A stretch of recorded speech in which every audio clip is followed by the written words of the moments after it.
Fala, galeríssima do meu coração, The Dead tá aqui de novo e estamos aí mais louco lobão hoje para fazer algumas coisinhas legais sobre a evolução.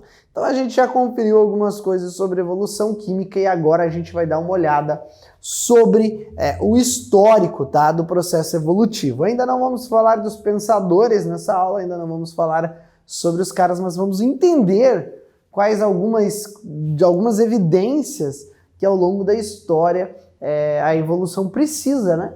Porque o processo evolutivo é um processo que é teórico, tá? Mas que existem algumas evidências as quais os seus defensores usam e a gente precisa entender quais são esses processos. Como a gente sabe, eu não estou aqui para te dizer que você deve ser um darwinista, um lamarquista ou o que você quiser ser.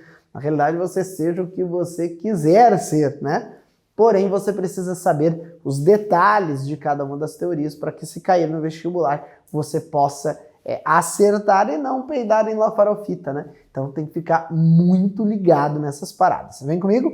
Vamos lá, começando então esse processo. A primeira ideia está relacionada à adaptação, tá? Que é o resultado do processo de seleção natural e pode ser entendida como a capacidade que uma espécie tem de sobreviver e se reproduzir no ambiente em que vive. Ponto. Vamos raciocinar. Seleção natural, então, é a seleção qual o ambiente seleciona o indivíduo de acordo com as suas características. Algumas coisas e alguns conceitos a respeito de seleção natural são meio errados, que as pessoas dizem que a seleção natural é aquela onde o indivíduo mais forte sobrevive. Não necessariamente o mais forte, e sim o mais adaptado às características daquele ambiente. Mas, Alisson, como assim? Por exemplo, para uma prova de 42 quilômetros, é o mais bombadão que vai ganhar geralmente ou é aquele cara mais magro que vai ganhar? Diz aí para mim, produção. É o mais magro, né, produção? Porque o mais magro, ele vai ter mais, mais preparação, menos peso no seu corpo para aguentar 42 quilômetros, tá? E já, se essa prova for de levantar peso, o mais bombadão, ele vai ser mais adaptado àquela prova. Então, o ambiente seleciona as características as quais você tem.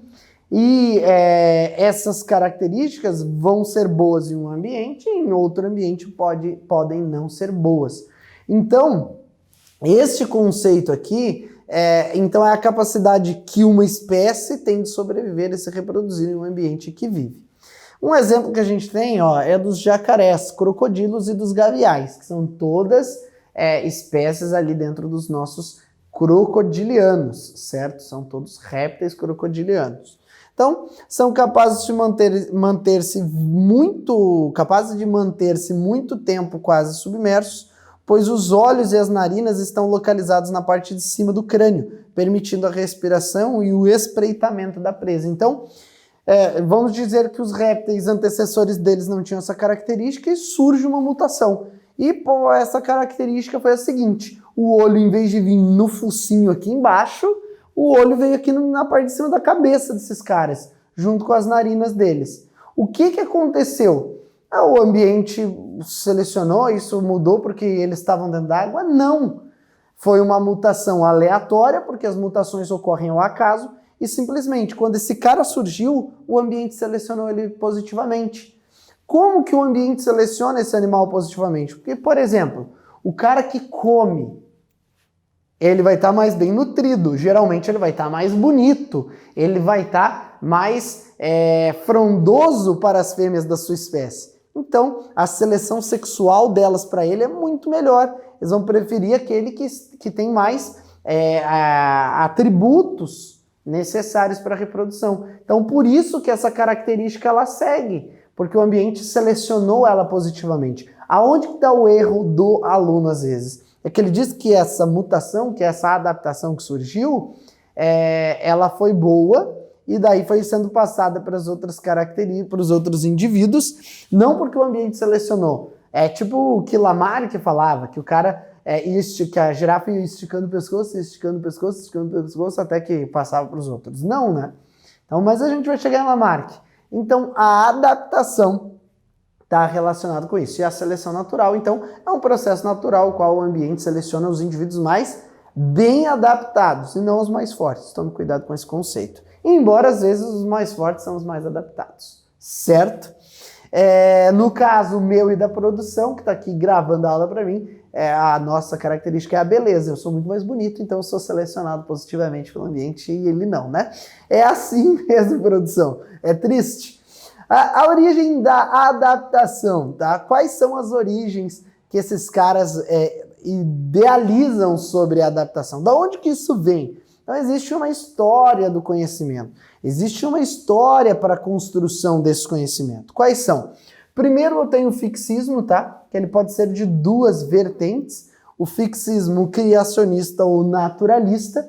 O fixismo criacionista, ele vai ter como base o criacionismo, no qual Deus cria todas as coisas perfeitas e acabadas, como o que se acredita. Alguns hoje acreditam, mais algumas ideias já sobre o criacionismo. O criacionismo, ele se idealiza hoje já com a ideia do design inteligente, porque eles não conseguem, obviamente, dizer que não existe mutação, porque mutação simplesmente existe. Então, eles idealizam isso, certo? Naturalista, tá? Que é o tipo de fixismo naturalista, que acredita daí na geração espontânea, tá? Que é meio... vem do criacionista ali, mas surge uma outra ideia que a vida pode surgir de outra inanimada, mas vocês sabem que Louis Pasteur, ele já eliminou essa possibilidade. Louis Pasteur, ele fez a experiência do pescoço de cisne, ótimo, e ele já conseguiu, então, eliminar essa ideia. Show?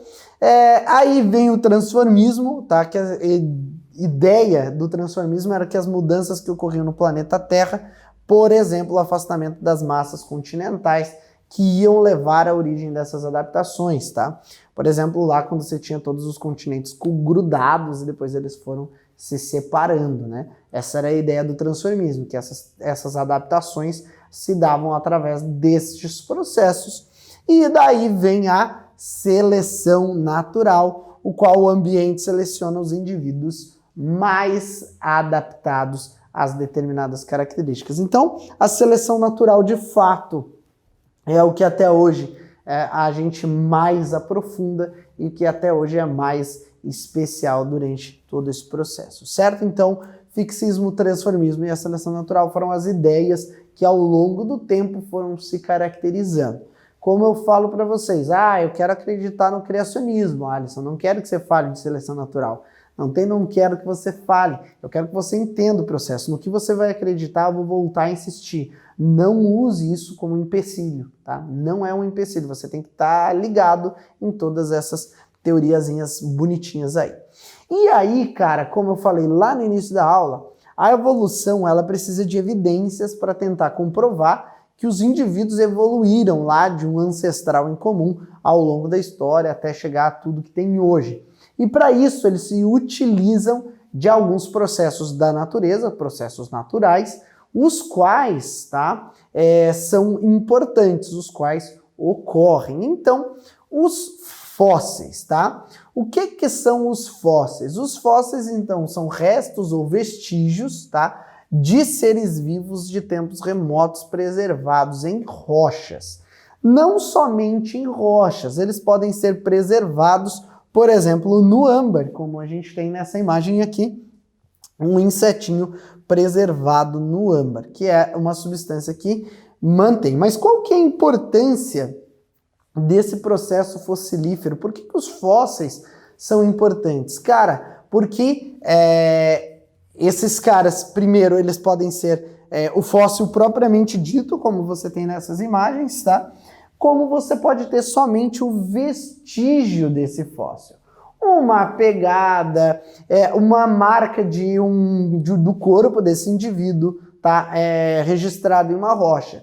Eles utilizam essas coisas e vários outros estudos, principalmente estudos de datação, qual não é muito mais a área da biologia, mas na área da química, você vai ver lá o carbono 14 e outros métodos de datação para ter a confirmação de quando que era esse fóssil, né? Para você ter uma base, o criacionismo acredita que o ser humano ele surge há 6.000 anos atrás, o que a evolução, obviamente, defende muito contra essa ideia.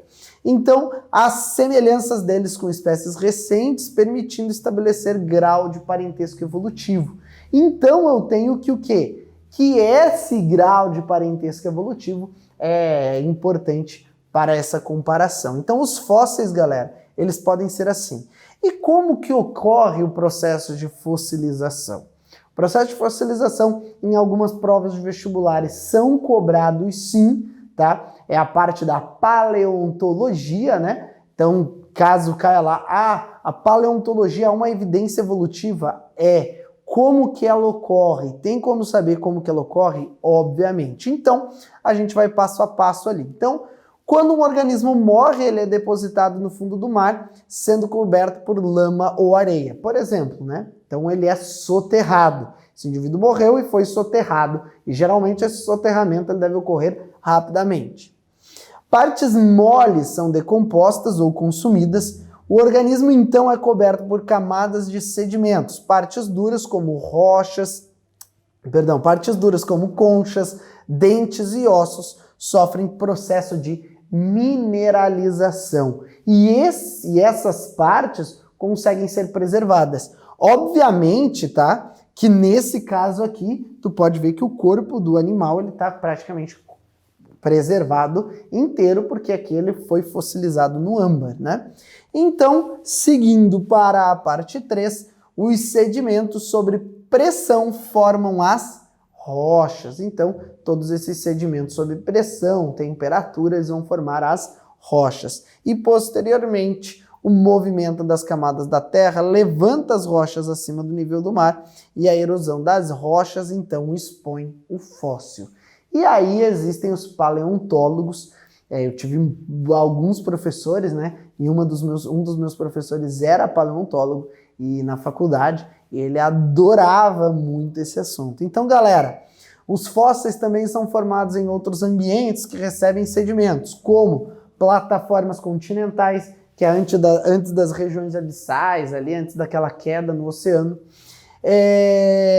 braços de mar e pântanos. Além disso, cinzas vulcânicas, pó e areia levados pelo vento também sepultam organismos e propiciam a formação de fósseis. A única coisa que você deve entender é que esses fósseis eles devem passar por um processo de datação para ver realmente de quanto tempo eles são, que é o carbono 14 que eu já citei. Existem alguns isótopos de urânio também, tá?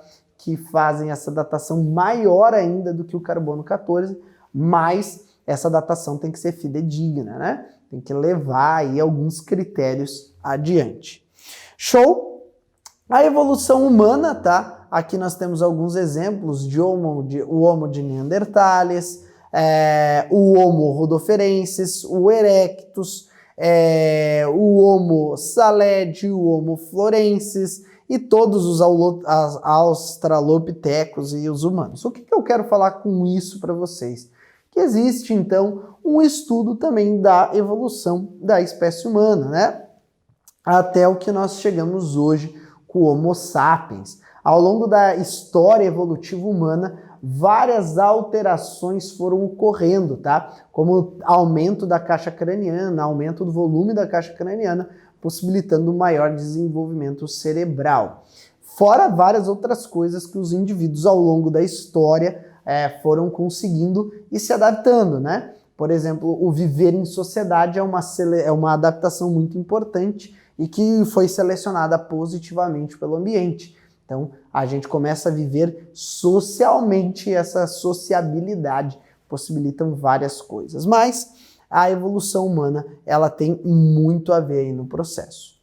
Outra evidência da evolução, que é legal que você reconheça, é a parte de anatomia comparada. Comparam-se estruturas de alguns indivíduos para saber se há ou não há parentesco evolutivo. E existem dois tipos de órgãos, os quais são estudados, que são os chamados órgãos homólogos e órgãos análogos. Qual a diferença, qual a realidade, qual é a de cada um? Vamos lá primeiro para a analogia, que são os órgãos análogos. Geralmente esses caras vão ter estrutura e função igual, porém o ancestral deles vai ser diferente. Alisson, o que significa então ter esse ancestral diferente? Significa o seguinte, galera, olha só. Então, eu tenho a asa de um inseto. O que um inseto é? O que um inseto é? Diz pro tio. O inseto é um artrópodo. E a ave, cara? A ave tá muito longe, cara. A ave é um cordado. Então, eles têm uma estrutura que tem a mesma função, porém, esses caras geralmente não têm a mesma origem. A origem é diferente, o ancestral é diferente.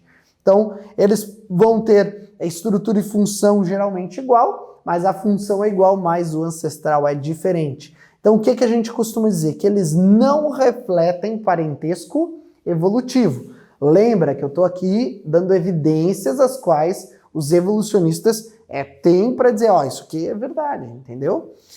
Evolução convergente. O que isso quer dizer? Que a evolução, eles são diferentes na sua formação, porém, na sua função, eles convergem. O nome disso aqui é chamado de evolução convergente. Então, eles são diferentes e ficam com a mesma função. Então, isso é chamado de convergência adaptativa. Esses caras vão convergir. Então, aqui está os dois exemplos. Isso daqui é chamada analogia. E a gente também tem, obviamente, a homologia, que a estrutura pode ser igual ou diferente, porém a função é diferente, mas a origem é igual. Então, eles vão ter a mesma origem, porém eles vão ter um processo que a gente diz de evolução divergente. Esse processo chamado de evolução divergente. Então, eles vão refletir parentesco evolutivo, porém vão ter funções diferentes nos seus órgãos. Por exemplo, todas as estruturas que eu tenho na mão do homem, eu vou ter na asa do morcego. Porém, vou te fazer uma pergunta. O nosso braço, nossa mão, tem a mesma função do que a asa do morcego? Não, né? Então, a origem é igual. Você vai ter carpos, metacarpos, ulna, vai ter todas as estruturas. Então, essa estrutura vai ser igual, porém a função vai ser diferente, porque isso daqui serve para manusear, esse daqui serve para voar.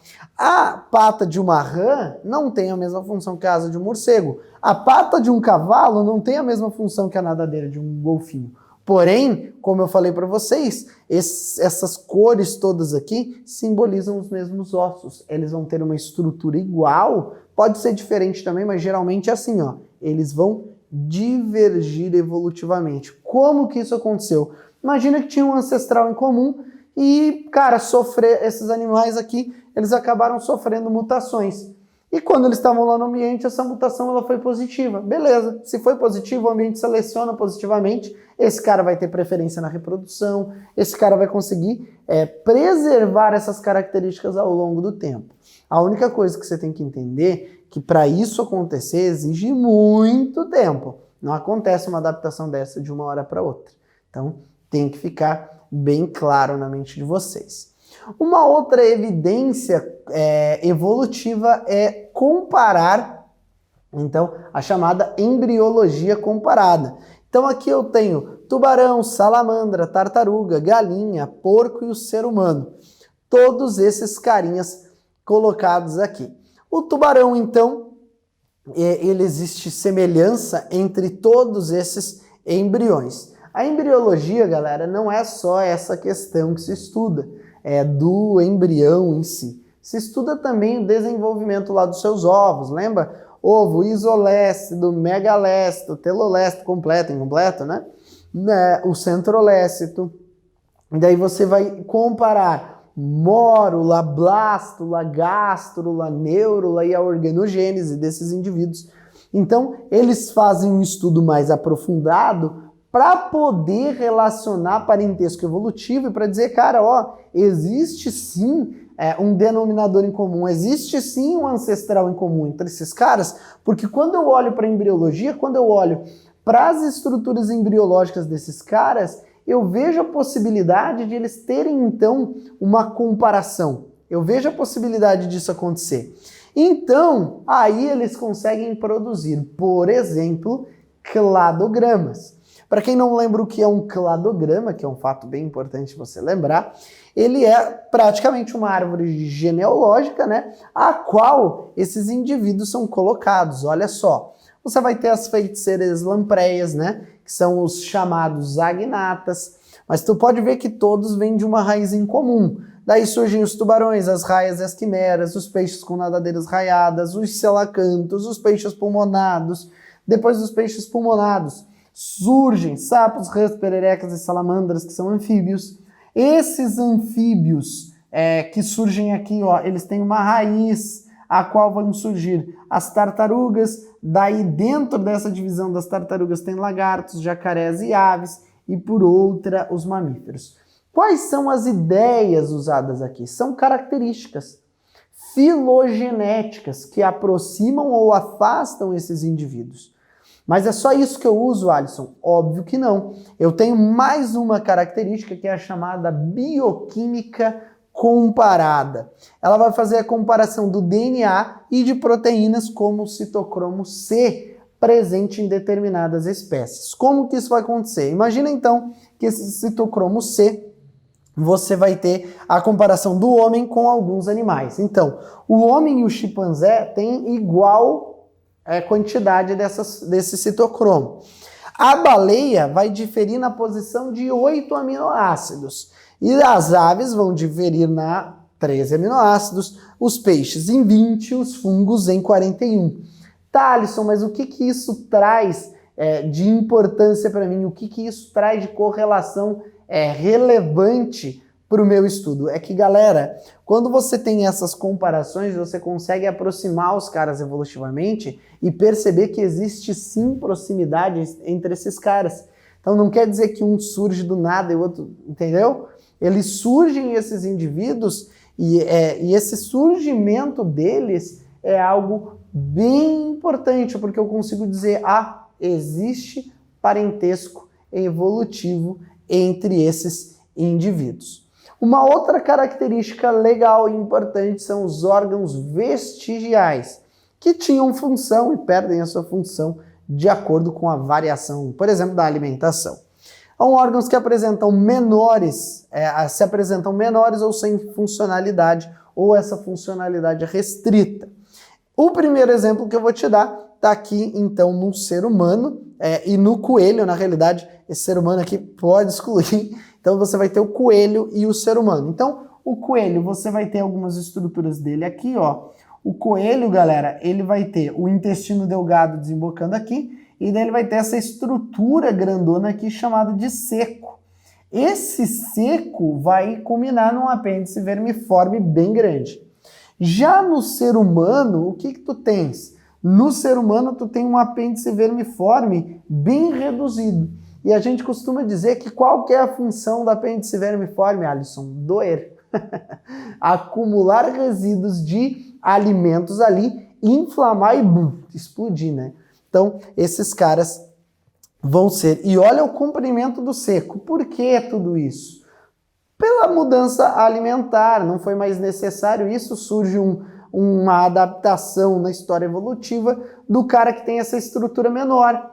Essa estrutura menor foi selecionada positivamente pelo ambiente. Ele não precisava de um seco grandão, de um apêndice vermiforme grandão.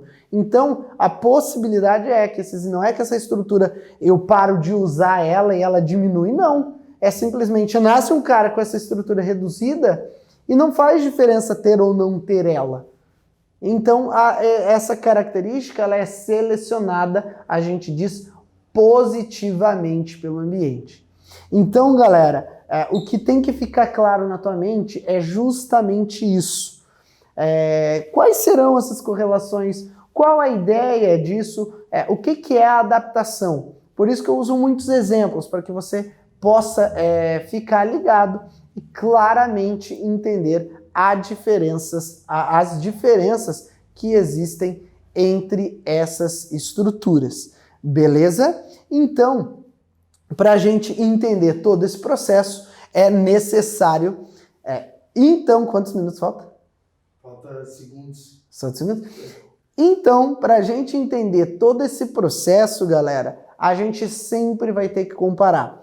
Então, para a gente finalizar essa aula, lembra que a evolução precisa de evidências, e essas evidências são buscadas no ambiente. E essas evidências são importantes para que possa ser comprovado um dia a evolução como processo de origem da vida. Não sei se é uma dúvida muito grande, não sei se é uma coisa que vai interferir muito, porém, a gente precisa saber dessas evidências, tá? Mas hoje a ciência, obviamente, está muito mais ao lado da evolução do que da criação, certo? Galera, um beijo e até a próxima. Valeu, tchau, tchau.